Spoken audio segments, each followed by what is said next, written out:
Un corazón late sobre una balanza dorada. Frente a él, un dios con cabeza de chacal observa en silencio. Si el corazón pesa más que una pluma, tu alma será devorada. Este es el juicio de los muertos, el momento más temido del antiguo Egipto, y el dios que lo controla todo se llama Anubis. Pero para entender cómo llegamos aquí, tenemos que volver al principio. Porque la historia de Anubis no comienza con la muerte, comienza con un secreto. Un nacimiento prohibido que ningún dios debía conocer. Y si lo descubrían, las consecuencias serían devastadoras. Hace miles de años, en la tierra de los faraones, los dioses no vivían en el cielo. Caminaban entre los mortales, gobernaban ciudades, y sus conflictos sacudían el mundo entero. Y lo que pasó después cambió todo para siempre. Porque entre todos esos dioses había uno que gobernaba con sabiduría y justicia. Su nombre era Osiris, y todos lo amaban. Osiris era el rey de Egipto.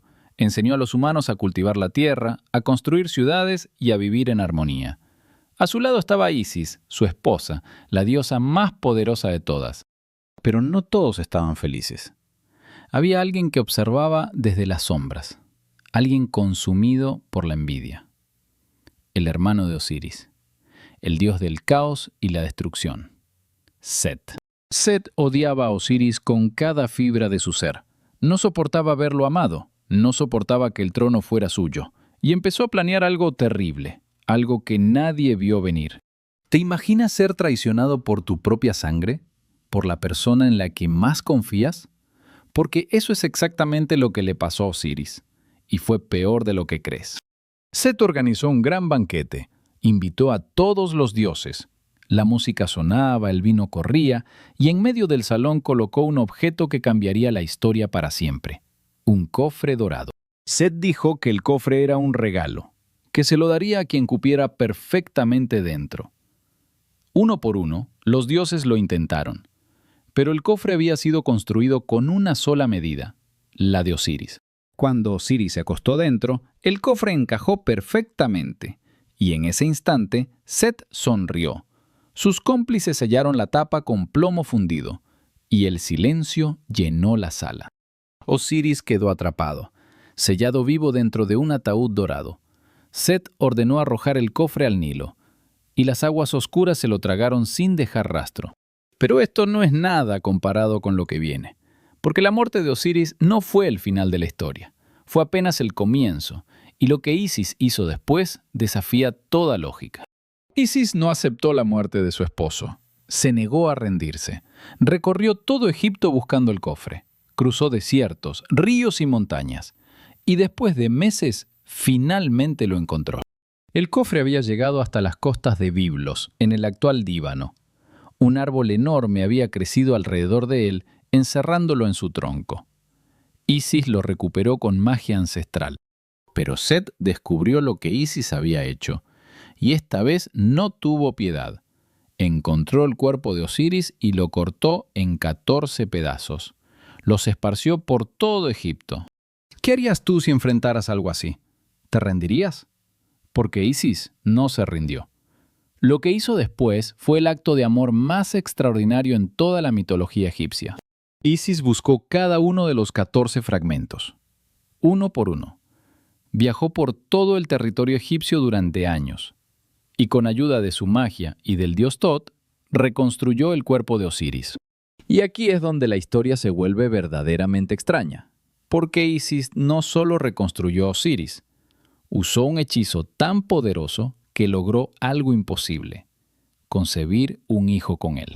Ese hijo cambiaría el destino de Egipto para siempre. Su nombre llegaría a ser temido y respetado por toda la eternidad. Pero antes de revelarte quién es, hay algo que debes saber. Osiris no desapareció. Después de ser reconstruido por Isis, se convirtió en algo más grande que un rey. Se transformó en el señor del inframundo, el juez supremo de los muertos. Pero Osiris necesitaba ayuda. Necesitaba a alguien que guiara las almas hasta su tribunal, alguien que conociera los caminos entre la vida y la muerte. Y ese alguien ya existía. Antes del nacimiento de ese hijo misterioso, ya había un dios de la muerte en Egipto. el primer guardián del más allá. Su nombre era Anubis, y su origen está envuelto en misterio.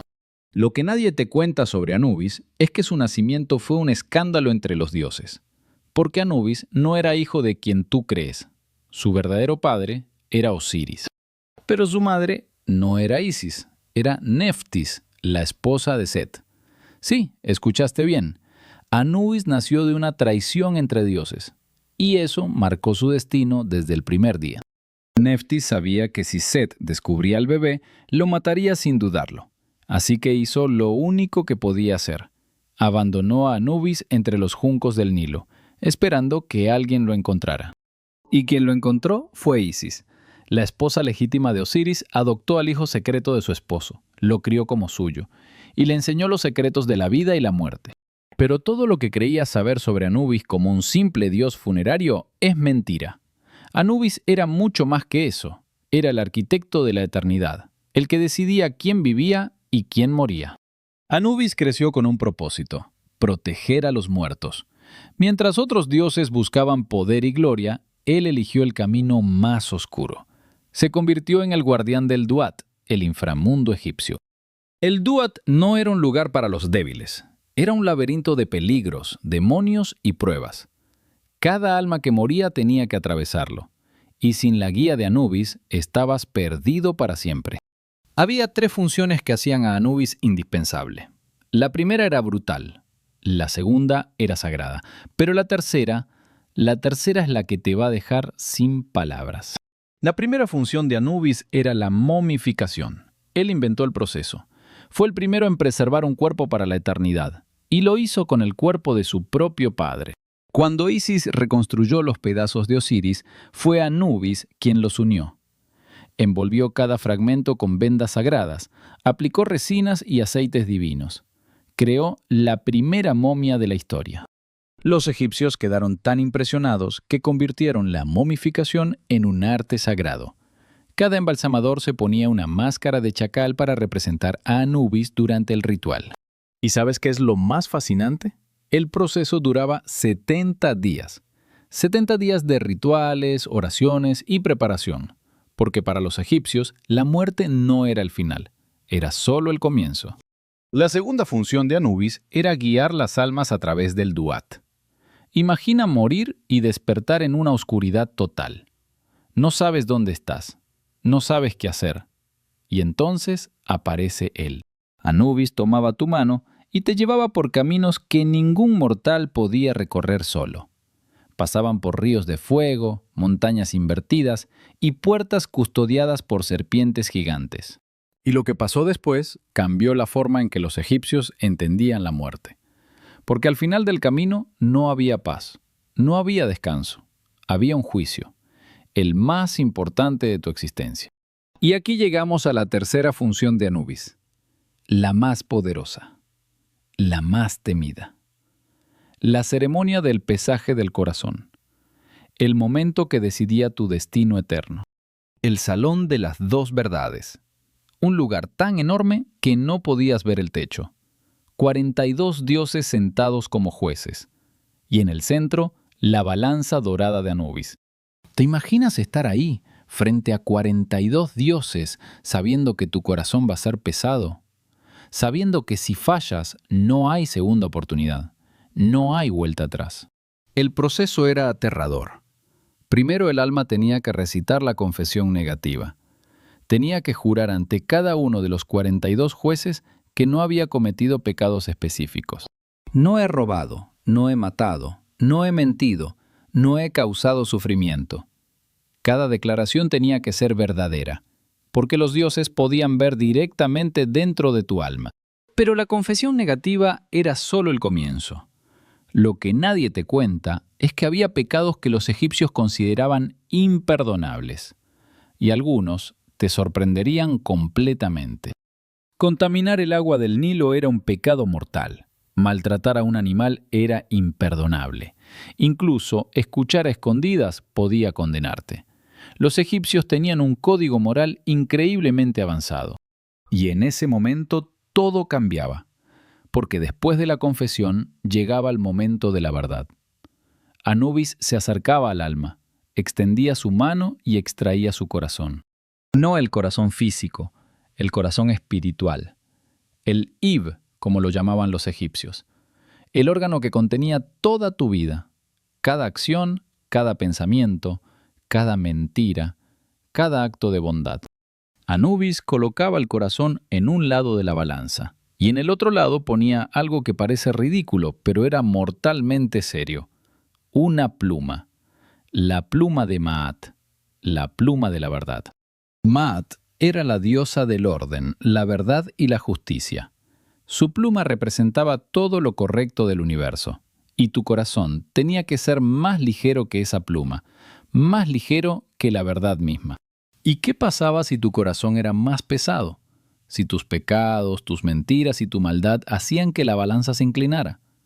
Lo que venía después era la peor pesadilla de todo egipcio. Porque debajo de la balanza esperaba algo. Algo que no era ni Dios ni demonio. Era la criatura más terrorífica del panteón egipcio. Su nombre era Amit, la devoradora de almas. Amit tenía cabeza de cocodrilo, cuerpo de león y cuartos traseros de hipopótamo, los 3 animales más peligrosos del Nilo. Y su único propósito era devorar los corazones impuros. Si Amit devoraba tu corazón, no ibas al infierno. No, tu destino era mucho peor. Dejabas de existir, para siempre, sin recuerdos, sin alma, como si nunca hubieras nacido. Y aquí es donde la historia se vuelve extraña. Porque los egipcios no le temían a Amit, no realmente. Le temían a algo peor, al olvido. Para ellos, ser olvidado era la verdadera muerte. Por eso construían tumbas enormes. Por eso escribían nombres en cada pared. Por eso momificaban los cuerpos. Todo era para asegurar que nunca serías olvidado, que tu nombre viviría eternamente. Pero volvamos a la balanza, porque hay algo que no te he contado. Anubis no era solo el operador de la balanza. Tenía un poder secreto. Podía inclinar el resultado a tu favor. Algunos textos antiguos sugieren que Anubis tenía compasión por las almas, que a veces ajustaba sutilmente la balanza para dar una segunda oportunidad. Los dioses nunca lo supieron. ¿Y si te dijera que Anubis hacía esto porque él mismo fue rechazado? Porque él sabía lo que era no pertenecer a ningún lugar, ser el hijo no deseado de un dios. Pero no todo era compasión, porque si tu corazón era realmente malvado, Anubis no mostraba piedad. Entregaba tu alma a Amit sin dudarlo. La justicia divina no conocía excepciones. Y lo que pasó después con el juicio de los muertos transformó toda la civilización egipcia. Porque este ritual no era solo para reyes y faraones, era para todos, absolutamente todos. El campesino más pobre enfrentaba el mismo juicio que el faraón más poderoso. Ante la balanza de Anubis no importaba tu riqueza, no importaba tu título, solo importaba tu corazón. Esto era revolucionario. Hace 4000 años, los egipcios ya creían en la igualdad ante la muerte, en que tus acciones importaban más que tu posición social. Piénsalo por un momento. ¿Qué harías tú diferente si supieras que al morir cada una de tus acciones será pesada? ¿Cambiarías algo? Los egipcios vivían cada día con esa pregunta en mente. Pero el libro de los muertos reveló algo que cambió todo. Porque los egipcios no iban al juicio sin preparación. Tenían un manual, una guía de supervivencia para el más allá. El libro de los muertos contenía hechizos, oraciones y mapas del inframundo. Te decía qué decir ante cada juez, qué puertas abrir, qué caminos tomar. Era como un GPS del más allá. Y aquí viene lo más fascinante. El libro de los muertos no era un solo libro. Cada persona tenía su propia versión personalizada. Los ricos compraban versiones con más hechizos. Los pobres a veces solo podían pagar unos pocos hechizos escritos en sus vendas de momificación. Pero todos, sin excepción, necesitaban al menos el hechizo 125, el hechizo del juicio. Pero esto no es nada comparado con lo que viene. Porque además del juicio, había otro momento crucial. Y Anubis tenía un papel que pocos conocen: la ceremonia de apertura de la boca. Este ritual era esencial. Sin él, el muerto no podía hablar, comer ni respirar en el más allá. Anubis tocaba los ojos, la nariz y la boca de la momia con instrumentos sagrados. Y en ese instante, el alma despertaba. Los ojos espirituales se abrían. El muerto podía ver el más allá por primera vez. Y lo que veía dependía de cómo había vivido. Si tu corazón pasaba la prueba de la balanza, si era más ligero que la pluma de Maat, las puertas del paraíso se abrían ante ti. Y lo que había detrás era indescriptible. El Aru, los campos de juncos, el paraíso egipcio. Un lugar donde los cultivos crecían eternamente, el Nilo nunca se secaba y podías reunirte con todos los que habías amado. No había dolor, no había hambre, no había envejecimiento. Era la vida perfecta que siempre soñaste, por toda la eternidad. Y Anubis era quien te entregaba las llaves de ese paraíso. ¿Te imaginas un sistema así? ¿Un Dios que no castiga por fe sino por acciones? Los egipcios crearon algo que las religiones modernas todavía debaten: la justicia basada puramente en hechos. Pero Anubis no trabajaba solo. Había otro Dios crucial en el juicio, alguien que registraba cada resultado, alguien cuya precisión era absoluta, el Dios de la sabiduría, Tot. Tot registraba el veredicto con precisión divina. Si el corazón era ligero, escribía justificado. Si era pesado, no había apelación. Su pluma era la última palabra. El destino quedaba sellado. Y en ese momento, todo cambiaba para el alma. Porque una vez que Tot escribía tu destino, ni siquiera los dioses podían cambiarlo. Era irreversible, eterno, definitivo. Pero hay algo más que debes saber sobre Anubis. Algo que lo hace diferente de todos los demás dioses de la muerte en cualquier mitología. Y es lo que lo convierte en único. Anubis nunca fue cruel, nunca fue malvado. A diferencia de Hades, de Hela, de Mictlantecutli, Anubis no inspiraba terror, inspiraba respeto. Los egipcios lo veían como un protector. Los sacerdotes de Anubis eran los embalsamadores, los que preparaban los cuerpos para la eternidad. Trabajaban en silencio, de noche, con máscaras de chacal. Eran los sirvientes de la muerte. Y lo que nadie te cuenta es que estos sacerdotes tenían un estatus especial. Vivían apartados de la sociedad. No podían casarse durante su servicio. Dedicaban su vida entera a los muertos. El templo principal de Anubis estaba en Sinópolis, la ciudad del perro. Miles de chacales momificados fueron encontrados ahí. Los egipcios los consideraban manifestaciones vivas del dios. ¿Sabías que los arqueólogos han encontrado millones de animales momificados en Egipto? ¡Millones! Gatos, ibis, cocodrilos y, por supuesto, chacales. Ofrendas para los dioses del más allá. Pero volvamos al Duat. Porque el viaje no terminaba con el juicio. Había peligros después de pasar la balanza, y Anubis tenía que defender las almas de amenazas que no puedes imaginar. Cada noche, la serpiente Apophis intentaba destruir el barco solar de Ra. Si lo lograba, el sol no saldría, la oscuridad reinaría para siempre, y las almas del Duat serían consumidas. Y aquí es donde la historia se vuelve increíble. Porque Anubis no solo juzgaba almas, también luchaba cada noche contra Apophis. Defendía el orden cósmico junto a Ra y los demás dioses. Cada amanecer era una victoria. Cada vez que veías el sol salir sobre el Nilo, significaba que los dioses habían ganado otra batalla, que Anubis había protegido tu alma una noche más. Pero lo que pasó después con Anubis es lo que más sorprende. Porque cuando llegó un dios nuevo, un hijo de Osiris, todo cambió para Anubis, y su reacción fue inesperada. Horus, el hijo legítimo de Osiris e Isis, reclamó el trono, y con él también reclamó autoridad sobre los muertos. Muchos esperaban que Anubis se rebelara, que luchara por su poder, pero Anubis no luchó. Aceptó su nuevo papel con dignidad. Se convirtió en el brazo derecho de Osiris en el inframundo. Seguía guiando almas, seguía operando la balanza, sin ego, sin resentimiento. ¿Y sabes por qué esto importa? Porque Anubis eligió el servicio sobre el poder. En un panteón lleno de guerras entre dioses, él fue el único que puso a las almas primero. Pero la influencia de Anubis no se quedó en Egipto. Cuando los griegos llegaron, quedaron fascinados con él. Lo fusionaron con su propio dios, Hermes, y crearon algo nuevo. Hermanubis, mitad griego, mitad egipcio.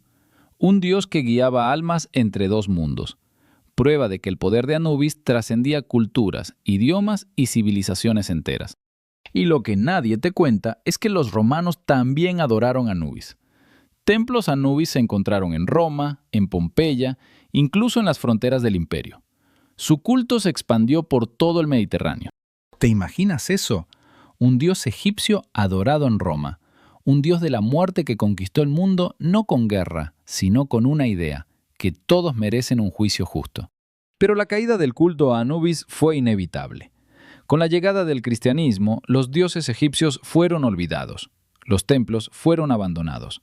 Las arenas del desierto los cubrieron. Y en ese momento, lo que más temían los egipcios se hizo realidad. Sus dioses fueron olvidados. Sus nombres dejaron de pronunciarse. Para los egipcios, eso era peor que la muerte. Pero aquí es donde la historia da un giro increíble. Porque 1500 años después, algo extraordinario pasó. Alguien encontró una piedra. Y esa piedra resucitó a los dioses egipcios. La piedra de Rosetta, descubierta en 1799, permitió descifrar los jeroglíficos. Y de pronto, después de siglos de silencio, los nombres de los dioses volvieron a escucharse. Anubis volvió a vivir, no como un dios, sino como un símbolo, de justicia, de compasión, de la idea de que lo que haces en vida importa más que lo que tienes. Y lo que pasó después es aún más sorprendente, porque Anubis no solo sobrevivió al olvido, se convirtió en el dios egipcio más reconocido del mundo moderno. En películas, videojuegos, series, libros, la imagen del dios con cabeza de chacal es instantáneamente reconocible. 4000 años después, Anubis sigue siendo el guardián de nuestra imaginación. Pero hay una lección profunda aquí que no puedes ignorar. Una lección que los antiguos egipcios entendían mejor que nosotros. Y es lo que realmente significa la historia de Anubis. Que cada acción cuenta, que cada palabra importa, que al final de tu vida lo único que quedará de ti no es tu dinero ni tu fama, es cómo trataste a los demás. Los egipcios vivieron con esa verdad durante 3000 años. Construyeron una civilización entera alrededor de la idea de que serás juzgado. No por un rey, no por un sacerdote, por tu propia conciencia. Y Anubis estaba ahí, en cada funeral, en cada oración, en cada momento de miedo ante la muerte, recordándoles que no debían temer al final, solo debían vivir con el corazón ligero. Así que la próxima vez que veas la imagen de Anubis, recuerda, no es solo un dios antiguo, es un espejo que te pregunta, ¿tu corazón sería más ligero que una pluma? Pero esta no es la única historia oscura del antiguo Egipto. En el próximo video vamos a hablar de algo aún más aterrador. Medusa, la gorgona maldita cuya mirada convertía a los hombres en piedra. Si esta historia te atrapó, suscríbete ahora, porque lo que viene en Mitos y Sombras va a superar todo lo que has visto. Dale like, activa la campana y prepárate. Nos vemos en el próximo mito. Porque en este canal no contamos historias, revivimos los mitos que formaron el mundo. Y tú acabas de presenciar uno de los más poderosos. Nos vemos pronto. El juicio apenas comienza.